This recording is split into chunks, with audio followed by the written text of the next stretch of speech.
Good evening, everyone. I'm Meg McLeod. Here's a quick look at the stories we're following tonight. A TV5 update on a deadly mobile home fire in Lapeer County last week. We now know the identities of the 4 people who died: 17-year-old Nathan Young, 15-year-old Kylie Young, 87-year-old Zola Rogers, and 38-year-old Candace Turton. The fire started at a home in Victoria Meadows Mobile Home Park in Dryden Township. No other injuries have been reported. More local news. The Vehicle City will soon be home to the city's first state park. Governor Gretchen Whitmer made that announcement today alongside community leaders. She says the funding is made possible by the recent $4.8 billion bipartisan Building Michigan Together legislation. It includes the largest infrastructure investments in the state's history. The legislation also includes funds to fix roads, bridges, replace lead pipes, expand high-speed internet, and repair dams in Midland and Gladwin counties following the 2020 dam failures. The defense has rested its case in the federal trial of 4 men accused of plotting to kidnap Governor Gretchen Whitmer. Only one of the men decided to testify: Daniel Harris, a former Marine. He told jurors he joined the militia, the Wolverine Watchmen, to maintain his skills as a soldier, but he says he never agreed to abduct the governor. Over roughly 2 hours, Harris rejected any claims that he was involved in a crime. He suggested that Adam Fox, the alleged leader of the scheme, was a, quote, buffoon.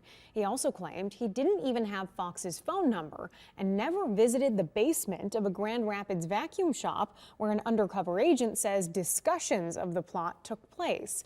Harris did admit to bringing materials to a firearm training weekend at a so-called shoot house that was intended to replicate Whitmer's second home in northern Michigan, but he says he never agreed to kidnapping her. Harris, Fox, Barry Croft Jr., and Brandon Caserta are accused of conspiring to kidnap the governor. Harris's testimony comes on the 14th day of the trial, one day after prosecutors finished presenting evidence, including testimony from 2 men who pleaded guilty.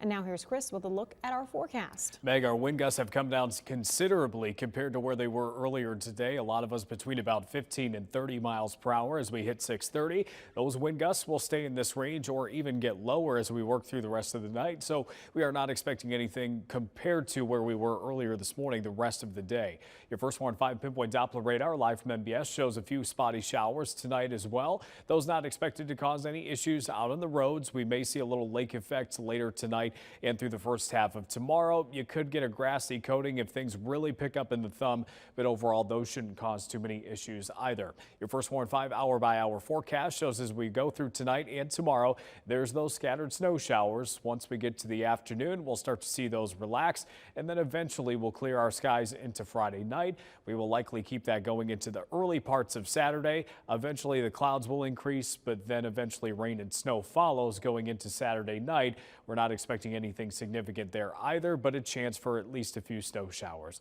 Your first Warn 5 weekend outlook does show the chance for showers on Sunday as well, but should be pretty isolated. Temperatures will likely be a mix of 30s and 40s through the weekend, so still below average. Your 7-day forecast shows that we've got temperatures headed towards the 40s as we go through the weekend and early next week, and then some 50s return by Tuesday and last through Thursday. Remember to tune into WNEM TV5 on air and online 24/7 for the latest news, weather, and information.